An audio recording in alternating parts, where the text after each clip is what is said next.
ไม่ก่อยนะตาทนริเวลูกส่วนท้ามันไม่ตักเขา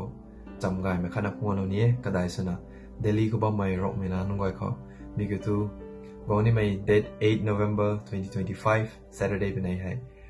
จะรุกตักไม่รองไม่ Freshers Meet กับ Cultural Day 2025 Delhi NCR มีมุงให้ตะไก่ปนิเท under the theme Voices for Tomorrow คุมากระบำด้วยไอสกรีนคนนี้ที่เขาเราปนิเทได้ก็มา 11 AM onwards ให้ตะไก่ปนี้ก็มาร้องเมก็ถุยนะเดลี่ก็บ่มีก็ไว้แต่ invite ช่วยไม่ไว้นะกองถุยนะกองเรานะมีมุงแต่ที่ให้ตีนถุยเราที่ข้างนี่ก็ไว้นะแต่ก็บายได้ไปตอนเทก็มามีมุงไปไหนให้ไอก็ให้นี่ก็ดำลาจับปนี้ so see you all there I'll be waiting for you all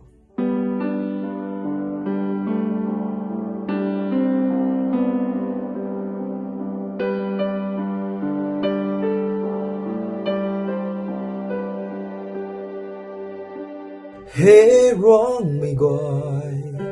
allow gần su gần thao này là mấy tiếng mi quan tâm thế riết ngắm mây quan cao răn răn na mây quay na ngái chăm đi cô thoa nê nang ta hera quang adiu ta xoay em lâu mây pu này là bầm khô Delhi rong mây quay tiếng sáng rằng ring sang mây su điệu mi hay yêu ra xoay